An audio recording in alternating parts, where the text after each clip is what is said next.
Hello दोस्तों, कैसे हैं आप सब लोग। उम्मीद करता हूँ अच्छे होंगे। लास्ट लेक्चर में हमने जो है सेक्शन नंबर 93 तक जो कवर कर लिया था।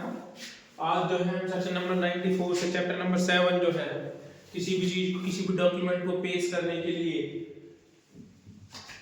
प्रोसेस के बारे में बात करेंगे कि कब किसी व्यक्ति को बाउंड किया जा सकता है उसके लिए। तो ये चैप्टर नंबर 7 जो है सेक्शन नंबर 94 से लेकर 110 तक जो है इसका है। ये 4 पार्ट्स हैं इसके। 4 पार्ट्स में फर्स्ट ऑफ ऑल तो यही आता है किसी भी चीज को पेश करने के लिए।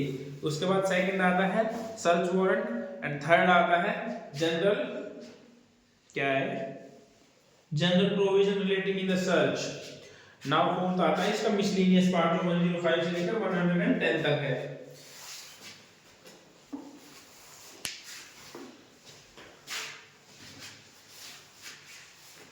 पार्ट 1 जो है इसका स्टार्ट करते हैं summons to produce। यहां लिख देता हूं summon to produce। किसी भी चीज को मंगाने के लिए जो है कोर्ट में या फिर पुलिस स्टेशन में जो है सम्मन इशू होगा। सेक्शन 94 क्या कहता है? सम्मन टू प्रोड्यूस डॉक्यूमेंट और अदर थिंग।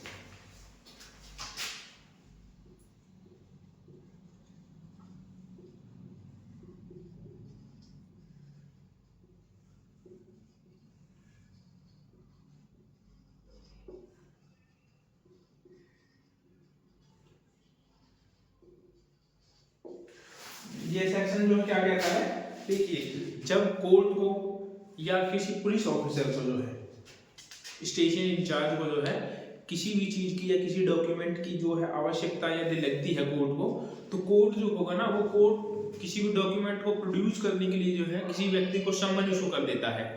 उसके बाद में यदि कोई पुलिस स्टेशन का इंचार्ज है, उसको यदि कोई ऐसी चीज या डॉक्यूमेंट चाहिए, तो वो जो होगा वो रिटर्न में जो है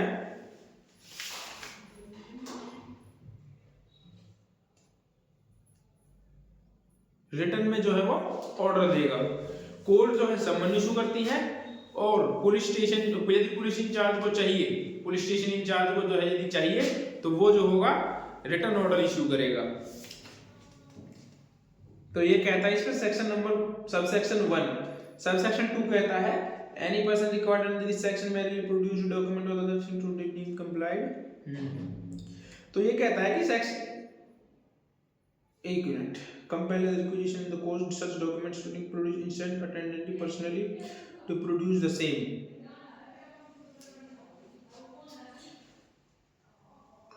हाँ, यदि किसी व्यक्ति को जो है कोर्ट ने सम्मन इशू किया किसी भी डॉक्यूमेंट या किसी भी अदर थिंग को जो है प्रोड्यूस करने के लिए कोर्ट में, और वो व्यक्ति जो है खुद नहीं आ सकता, तो वो क्या कर सकता है, जो डॉक्यूमेंट कोर्ट ने मंगाया है ना, उस डॉक्यूमेंट को जो है वो किसी और के थ्रू भी जो है कोर्ट में भिजवा सकता है।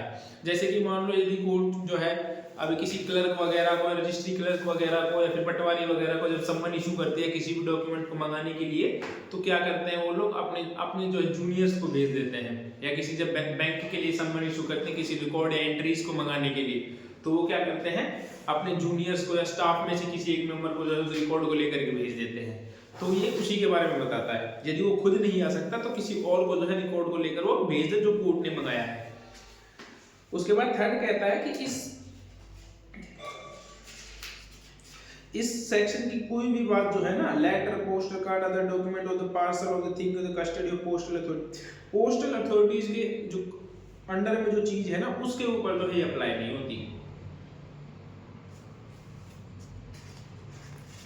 पोस्टल अथॉरिटीज के लिए जो सेक्शन नंबर 95 के बारे में जो है उसमें प्रोसीजर बताया गया है कि पोस्टल अथॉरिटीज के लिए क्या है। तो अब देखते हैं सेक्शन नंबर 95। देखिए, यदि कोर्ट को या पुलिस ऑफिसर इंचार्ज को जो है कोई कोर्ट और पुलिस स्टेशन इंचार्ज,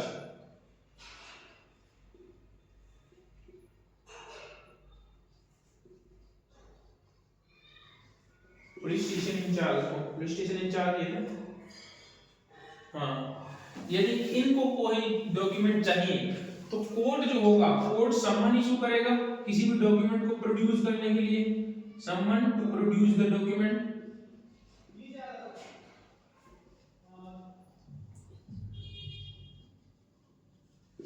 और पुलिस स्टेशन इंचार्ज जो होगा ये क्या करेगा, ये रिटन ऑर्डर जो है इशू करेगा, रिटन ऑर्डर इशू करेगा किसी भी डॉक्यूमेंट को प्रोड्यूस करने के लिए, डॉक्यूमेंट प्रोड्यूस करने के लिए।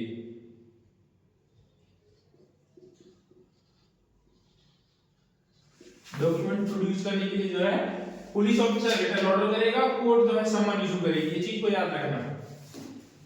ये कहता है सबसेक्शन नंबर 1 इसका कोड। और ये जो समन है ये जो है इलेक्ट्रॉनिक फॉर्म में भी हो सकते हैं, ये दोनों इलेक्ट्रॉनिक फॉर्म में,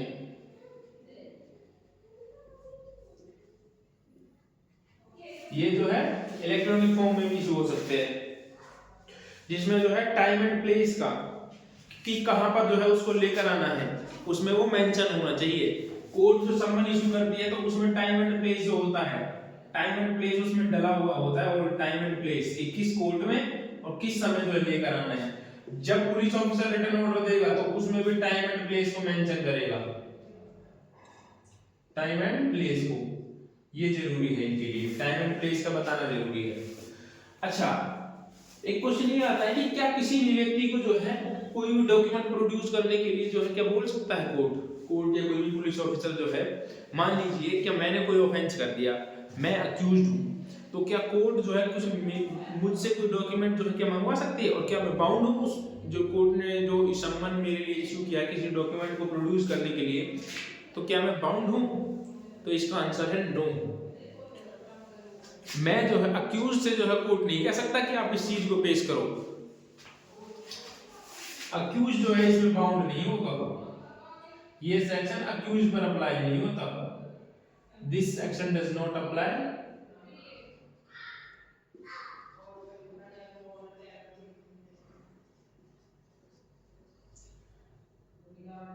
अप्लाई टू अक्यूज, ये सेक्शन जो है अक्यूज पर अप्लाई नहीं होता।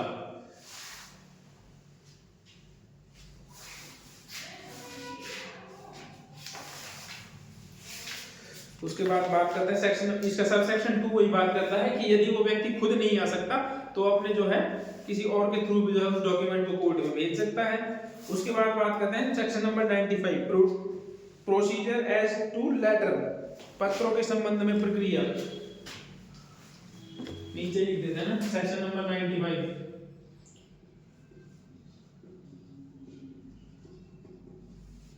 Procedure as to letter.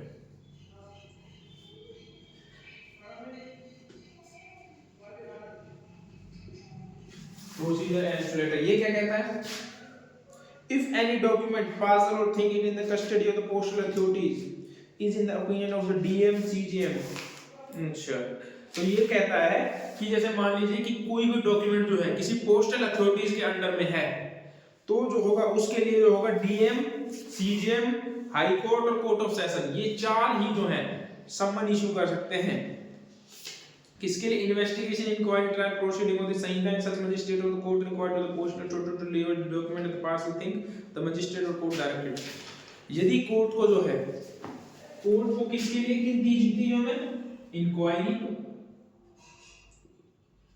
Trial, investigation, यदि इन तीन चीजों के लिए जो है,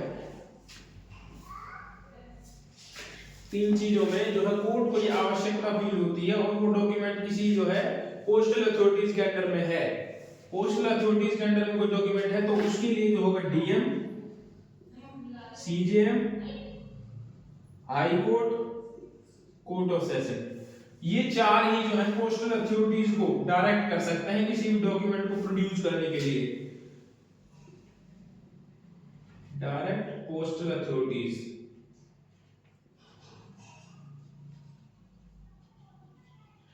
टू प्रोड्यूस डॉक्यूमेंट, किसी भी डॉक्यूमेंट को जो है प्रोड्यूस करने के लिए ये चार जो है डीएम, सीजीएम, हाई कोर्ट और कोर्ट ऑफ सेशन ही जो है सम्मन इशू कर सकते हैं किसी व्यक्ति को, सॉरी पोस्टल अथॉरिटीज को। If any such document, parcel or thing, it is in the opinion of any other magistrate, whether the executive or judicial or any commissioner of police and DSP, wanted for any such purpose, if may require the postal authorities to cause such to be made in the detail of the such document, parcel or thing pending in the high pending the order of magistrate, district magistrate, CGM, chief judicial magistrate or court under subsection 1.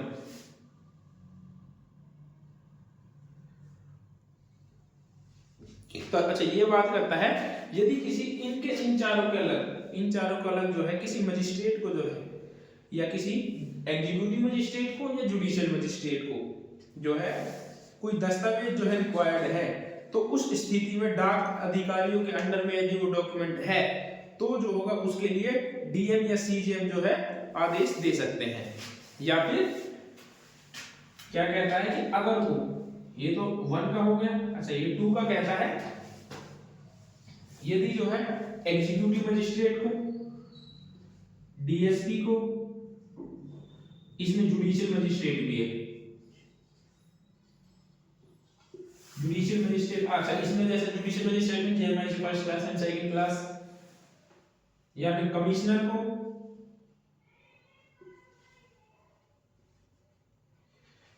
इनमें से किसी को भी यदि कोई उस document की required है जो कि पोस्टल अथॉरिटीज के अंडर में है, तो ये क्या करेंगे, सीजीएम कोर्ट से, डीएम से और सीजीएम से और किससे, जो सबसेक्शन 1 में मेंशन है, डीएम और सीजीएम, इसमें हाई कोर्ट और कोर्ट ऑफ सेशन से, हाई कोर्ट और कोर्ट ऑफ सेशन, इन चारों से जो है ये परमिशन ले सकते हैं।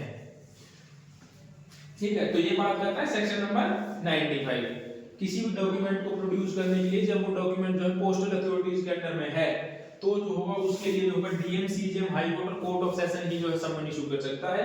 और यदि किसी executive magistrate, DSP, judicial magistrate या कमिश्नर को जो है किसी डॉक्यूमेंट की रिक्वायर्ड है, तो उसके लिए जो डीएम, सीजीएम से जो हाई कोर्ट और कोर्ट ऑफ सेशन से जो इसकी परमिशन लेनी होगी और वही जो है इसमें इशू कर सकते हैं इसके लिए।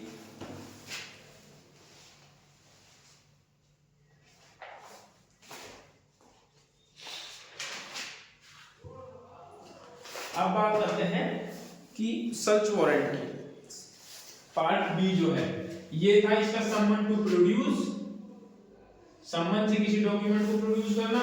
अब बात करते हैं हम सर्च वारंट की।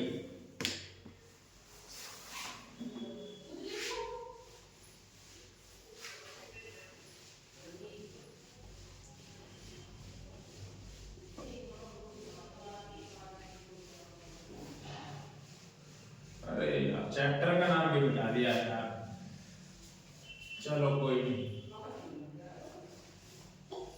अब आप लोगों को पता तो है कौन सा चैप्टर था। इसका बी पार्ट जो ए था, समन टू प्रोड्यूस, ए जो है समन टू प्रोड्यूस, ये जो कहां से कहां तक था, ये था सेक्शन नंबर 94 से 95 तक।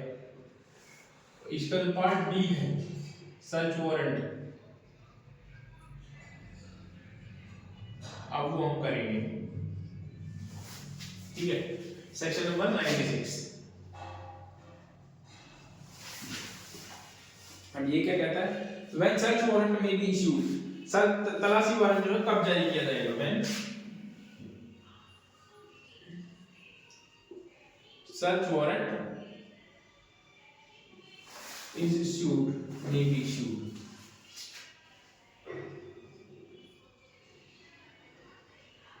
सर्च वारंट जो है कब इशू किया जाएगा, इसको छोड़ दो, इसमें चैप्टर्स लिख देंगे।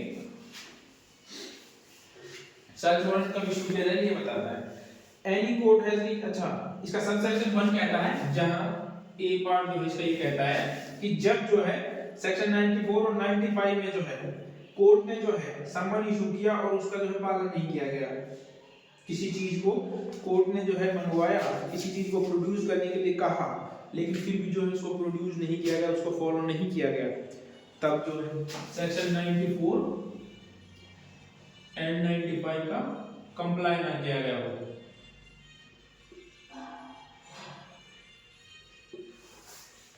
जब जो है उसको कंप्लाई ना किया गया हो कोर्ट के ऑर्डर्स का। उसके बाद कहते हैं सच डॉक्यूमेंट और thing is not now the court to be in the position of any person. ये बात करता है कि तलाशी वारंट कब जारी किया जाएगा। तलाशी वारंट दूसरी कंडीशन इसमें बताता है कि तलाशी वारंट तब जारी किया जाएगा जब कोर्ट को ये पता ही ना हो कि कोई भी डॉक्यूमेंट जो है किसके अंडर में है या फिर कहां पर है। Court not know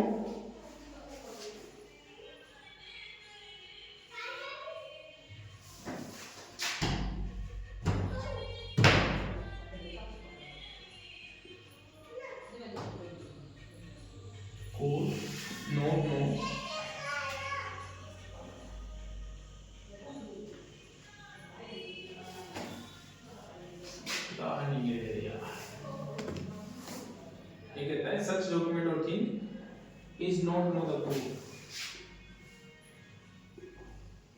Such document or thing is not know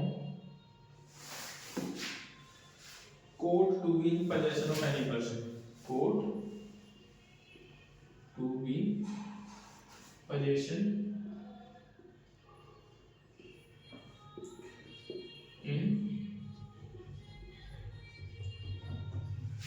जब कोर्ट ये ना जानती हो कोई भी डॉक्यूमेंट जो है किस व्यक्ति के कब्जे में है या फिर कहां पर है।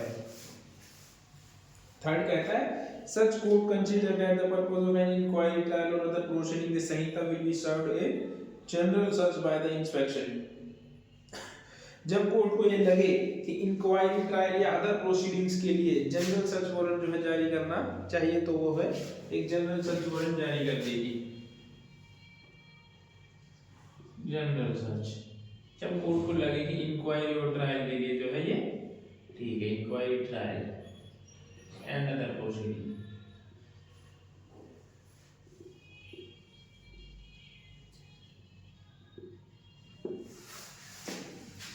उसके बाद बात करते हैं it may be issue a search warrant to the person to whom the warrant is directed may be search and inspection। तो जो है कोर्ट जो है सर्च वारंट इशू कर देगी। ये कहता है फर्स्ट किन कंडीशंस में जब सेक्शन नंबर 94 और 95 का जो है कोर्ट ने ऑर्डर किया था किसी डॉक्यूमेंट को प्रोड्यूस करने के लिए बट जो है उसको कंप्लाई नहीं किया गया। उसके बाद सेकंड कहता है कि जब कोई डॉक्यूमेंट जो है कोर्ट को ना पता हो कि कहां पर है या किस व्यक्ति के कब्जे में है तब जो है वो सर्च वारंट इशू कर देगी ना। फिर थर्ड में कहा गया है कि जब कोर्ट को लगे कि इंक्वायरी ट्रायल या अदर प्रोसीडिंग्स में जो है एक जनरल सर्च वारंट की आवश्यकता है तो जो है कोर्ट को भी करा सकती है इस संहिता के according. The court may think fit to specify the warrant of particular place part of their। यदि कोर्ट को ऐसा लगता है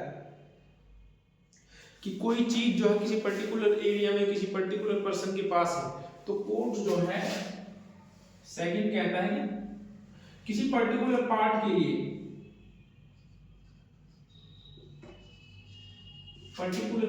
के लिए या एरिया के लिए या किसी पर्टिकुलर पर्सन को सर्च करने के लिए जो है वारंट इशू कर सकती है सर्च वारंट इशू कर सकती है कोर्ट। सर्च वारंट जो है इशू हो सकता है। उसके बाद कहता है nothing content in this section shall authorise to be magistrate और DM CJM to grant warrant of such document. अच्छा ये कहता है कि कौन जो है इशू कर पाएगा इसमें डीएम सीजेएम और कौन है बस ये दो ही है। ये दो जो है डीएम और सीजेएम ही जो है सेक्शन नंबर 96 के अकॉर्डिंग जो है सर्च वारंट इशू कर सकते हैं और इनके अलावा जो है कोई भी व्यक्ति कोई भी जो है मजिस्ट्रेट जो होगा कोई भी कोर्ट है वो सर्च वारंट इशू नहीं कर पाएगी इस सेक्शन के अकॉर्डिंग। अब बात करते हैं section number 97 search of place suspected to contain stolen property forge document. उस प्लेस की तलाशी करना जहां पर कोई स्टोलन प्रॉपर्टी पाई जाती है या फिर फोर्ज डॉक्यूमेंट बनते हैं या पाए जाते हैं उस प्लेस की जो है तलाशी की ये बात करता है सर्च वारंट की सर्च की बात करता है। इसमें जो है सेक्शन नंबर 95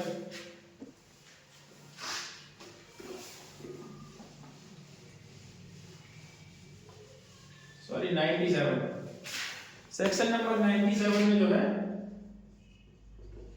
सर्च कब किया जाएगा सर्च की बात करता है ये सर्च की बात करता है जहां पर स्टोलन प्रॉपर्टी पाई जाती है। मैं शॉर्ट में लिख दे रहा हूं, आप डायरेक्ट से देख लीजिए कि यहाँ पे कोई काउंटरफिट होता हो, काउंटरफिटेड कोई वस्तु पाई जाती है तो ठीक है। तो अब ये क्या कहता है, कोई भी जो है डीएम होगा, एसडीएम होगा या फिर जेएमआईसी first class, DM, SDM, judicial magistrate first class, ये तीन जो है किसी भी जो है सर्च प्लेस को जो है सर्च करने के लिए जो है सर्च वारंट जारी कर सकते हैं। किस क्या कहता है, आगे पढ़ते हैं। SDM or magistrate of the first class upon information and after such inquiry or think fit the necessary to reason believe that in any place to use the deposit, the sale of the stolen property or the deposit, the sale, production of objectionable article into which the section applies of any other objectionable article to dispose the any place may be warrant authorized to the police officer not below the rank of constable। तो ये क्या कहता है, ये कहता है कि DM, SDM या जुडिशियल मजिस्ट्रेट को ये इंफॉर्मेशन मिलती है कि किसी प्लेस पर जो है, किसी पर्टिकुलर प्लेस पर जो है स्टोलन प्रॉपर्टी है या फिर जो है कोई फोर्ज डॉक्यूमेंट तैयार किए जा रहे हैं, स्टोलन प्रॉपर्टी, फोर्ज डॉक्यूमेंट या फिर ऑब्जेक्शनेबल आर्टिकल्स जो हैं वो तैयार हो रहे हैं, तो जो होगा कोर्ट जो होगा क्या है सर्च वारंट इशू कर सकती है। किस व्यक्ति को करेगी, not below the rank of, search warrant जो है किसको इशू किए जाएंगे, not below the rank of constable,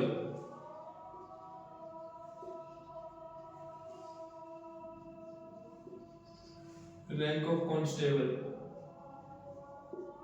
ये याद रखिएगा, पूछ लेते हैं एग्जाम में कि सर्च वारंट सेक्शन 97 के तहत सर्च वारंट जो है कौन इशू कर सकता है जहां पर स्टोलन प्रॉपर्टी पाई जाती है, डीएम, एसडीएम और जुडिशियल मजिस्ट्रेट फर्स्ट क्लास।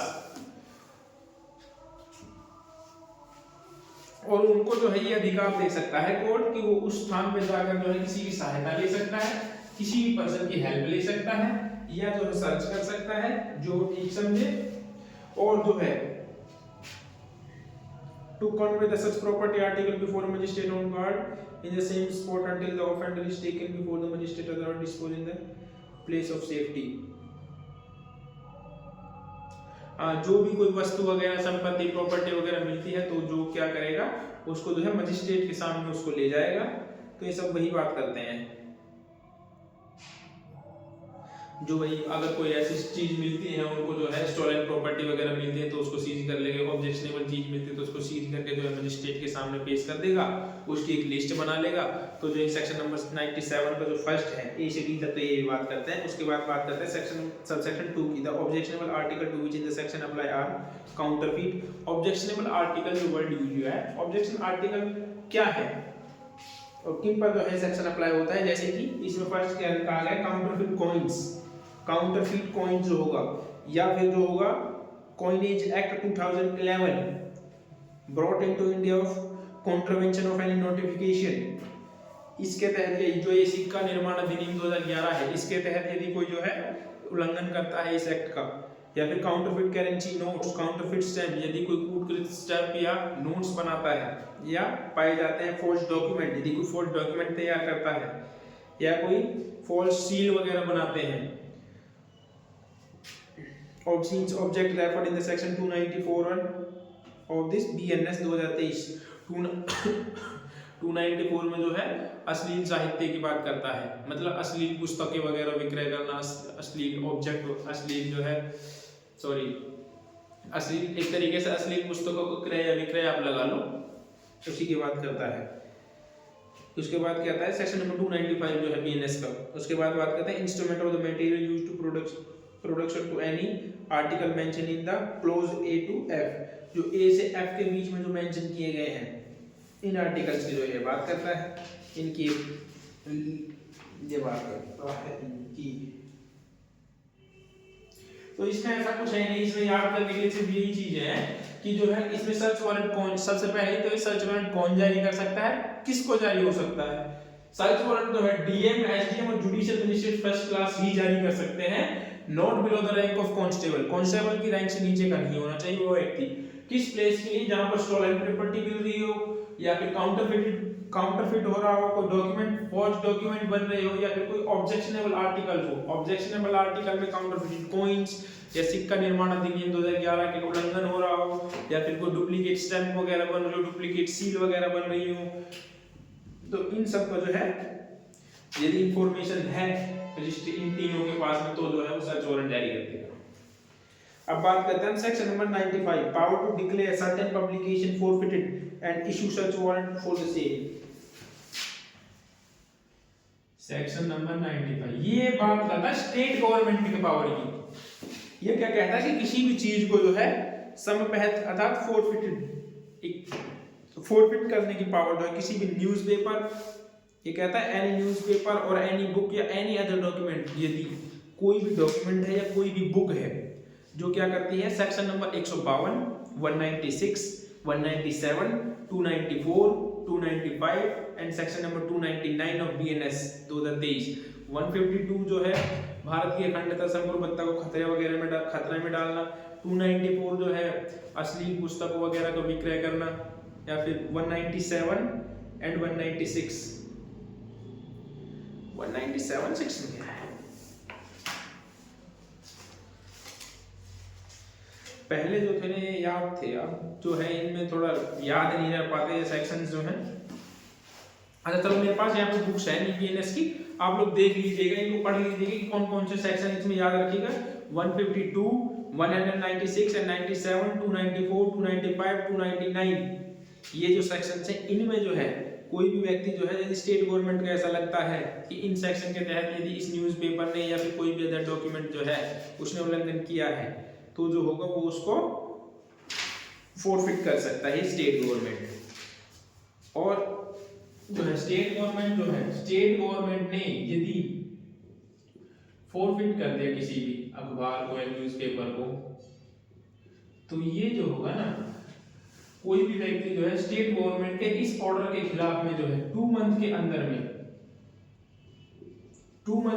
में जो है हाई कोर्ट में जो है जा सकता है, हाई कोर्ट में जा सकता है। और हाई कोर्ट की जो होगी 3 जजेस की बेंच जो होगी, 3 जज बेंच या जो फुल बेंच होगी वो जो होगी इसको सुनेगी। यदि 3 जज की बेंच नहीं है किसी हाई कोर्ट में, तो फुल बेंच जो होगी वो जो है इस मैटर को सुनेगी। और यदि हाई कोर्ट को ऐसा लगता है कि नहीं स्टेट गवर्नमेंट ने ये गलत किया है, तो जो होगा वो उसको फॉरफिटेड जो है जो स्टेट गवर्नमेंट ने किया था उस ऑर्डर को जो है कैंसिल भी कर सकती है यदि हाई कोर्ट को ऐसा लगता है। तो ये बात करता है सेक्शन नंबर 98 एंड 99 की जो मैं बात कर रहा हूँ वो ये है सेक्शन नंबर 99 जो ये मैंने लिखा है ना 2 मंथ और ये हाई कोर्ट 3 जज जो है ये सेक्शन नंबर 99 का है।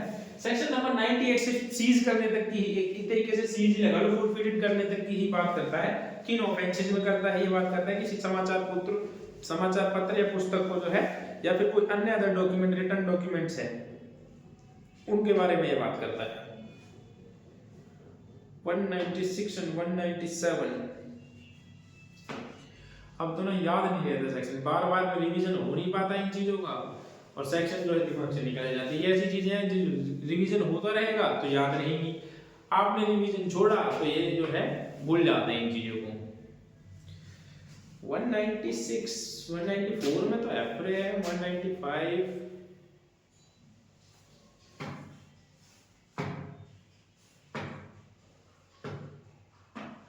Ordinary place of trial and inquiry वगैरह तो वो तो नहीं है ना 96 97 में, वो तो 98 में होगा। चलो देख लेना आप जो भी हो 196 एंड 7 में।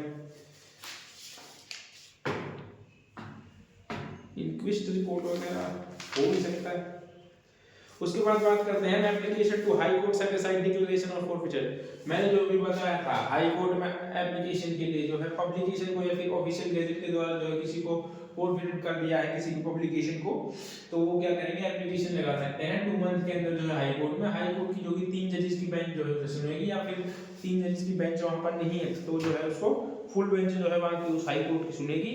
और यदि कोर्ट को ऐसा लगता है कि डिक्लेयर गलत किया गया है डिक्लेरेशन, तो जो होगी वो उसको फॉरफिटेड हटा सकती है। फिफ्थ कहता है इसका where there is a difference of the opinion among the जज forming the special bench the decision shall in the accordance of the opinion of the majority of the judge। यदि जहाँ ये 5th इसकी बात करता है कि जहाँ जो जज है यदि उनके बीच में मतभेद है अपने डिसीजन को लेकर के, अपनी राय को लेकर के, तो जो होगा फैसला जो होगा मेजॉरिटी के आधार पर जो है दिया जाएगा। ये कहता है section number 4 sub clause 5 section number 99 का। अब बात करते हैं search of person wrongfully confined. इसको जो बोलते हैं मिनी हैबियस कॉर्पस भी बोलते हैं, याद रखना। ये पूछ लेते हैं कभी प्री में, सेक्शन नंबर 100 को क्या बोलते हैं? Mini habeas corpus.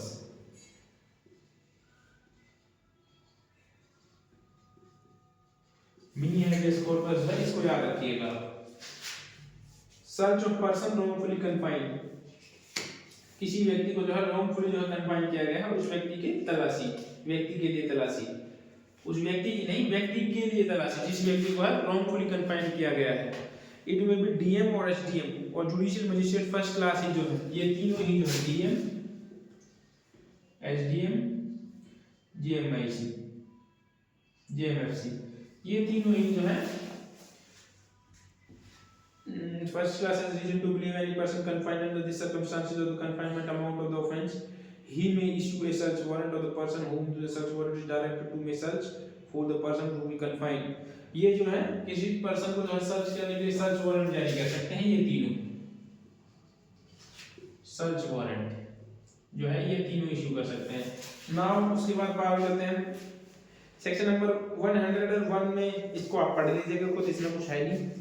102 में भी आप एक बार पढ़ोगे, सिंपल रीडिंग से जो है आप समझ जाओगे। सेक्शन नंबर 103 जो है वो जो है तलाशी वगैरह की, सर्च वगैरह की बात करता है किसी बंद प्लेस पर जो है।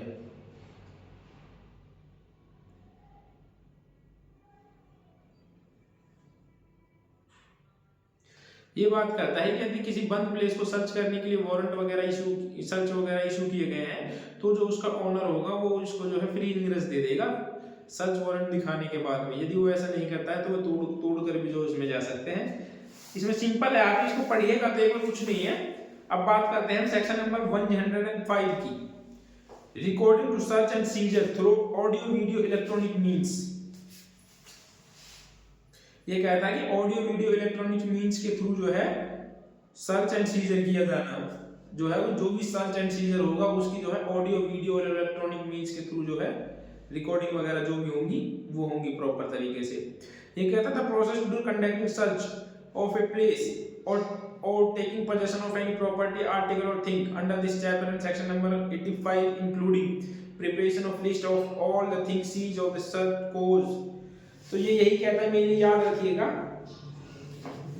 Section number 105 use electronic means, use electronic, मिटाई देते हैं इसको।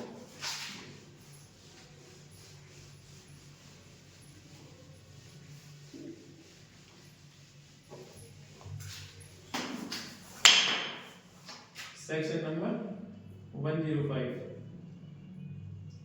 Use electronic audio video in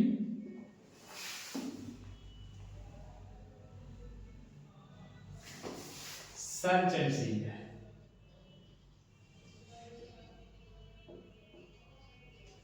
search and scissor में जो है ऑडियो वीडियो जो है बनाई जाएंगी और उनको जो है बना करके फॉरवर्ड किया जाएगा किसको, किसको होंगी, DM, SDM, judicial magistrate first class, इन लोगों को, इन तीनों को जो है इसको फॉरवर्ड किया जाएगा ऑडियो वीडियो को जो है बना करके। नाउ उसके बाद बात करते हैं section number 106 power to police officer to seize certain property. किसी भी प्रॉपर्टी को सीज करने की पुलिस अधिकारी की पावर्स के बारे में बात करता है। Section number 106 power of police officer to seize such property या फिर कोई प्रॉपर्टी है उसको सीज करने की पावर के बारे में बात करता है। सर्टेन प्रॉपर्टी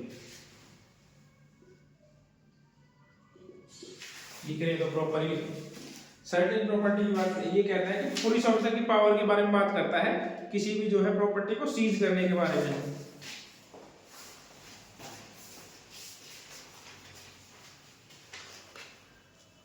ये जो है हो सकता है लास्ट सेक्शन जो है आज इसके बारे में 107 जो है और करेंगे, उसके बाद में जो है हम कल से जो है आगे इसमें करेंगे सेक्शन नंबर 125 से, क्योंकि 106 एंड 107 ये जो आते हैं एग्जाम में और जो है पढ़ने चाहिए किसी भी पर्सन को। जो पुलिस ऑफिसर्स की पावर्स के बारे में बात करता है सीजर वगैरह के में, तो इनकी नॉलेज जो है होना जरूरी है।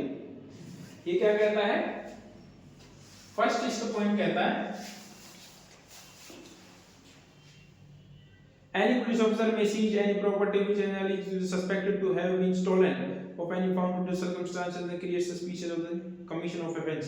यदि किसी पुलिस ऑफिसर को ऐसा लगता है कि ये प्रॉपर्टी जो किसी ऑफेंस से आई है या फिर स्टोलन प्रॉपर्टी से आई है या ये स्टोलन प्रॉपर्टी है, यदि किसी पुलिस ऑफिसर को ऐसा लगता है पुलिस ऑफिसर को कि ये स्टोलन प्रॉपर्टी है या फिर इससे जो है कोई ऑफेंस हुआ है, तो वो जो होगा उसको वहीं सीज कर सकता है, उसको पास सीज करने की जो होगी पावर होगी पुलिस ऑफिसर के पास।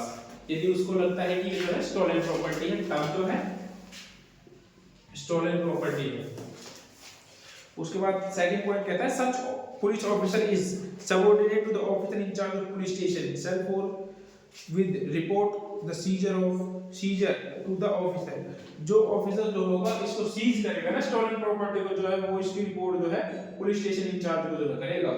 उसके बाद थर्ड कहता है every police officer acting subsection 1 of the forbidden report to seize the magistrate having jurisdiction of the property seize such that it can not be conveniently transported by the court where there is a difficulty is securing proper accommodation for the custody of such property or where it is continued retention of the property police custody may not be considered necessary for the purpose of the investigation. It may be give custody thereof any person to executing a bond undertaking produce the property before the court as well required and give a effect of further order to court as dispose of the same। ये क्या कहता है, उस property को जो है magistrate के सामने पेश किया जाएगा, जिस प्रॉपर्टी को सीज किया है ना उस प्रॉपर्टी को मजिस्ट्रेट के सामने पेश किया जाएगा। और यदि वो प्रॉपर्टी ऐसी है जिसको जो है ट्रांसपोर्ट नहीं किया जा सकता, it can not be transferred where the difficulties, या फिर उसको में डिफिकल्टीज आएंगी बहुत ज्यादा, तो क्या करेगा for the custody of such property or where the continued retention of the property in police custody may not be considered necessary for the purpose of investigation may be given custody। तो जो है उसको police custody में ही रखा जाएगा। और जो है यदि पुलिस को ऐसा लगता है कि जो है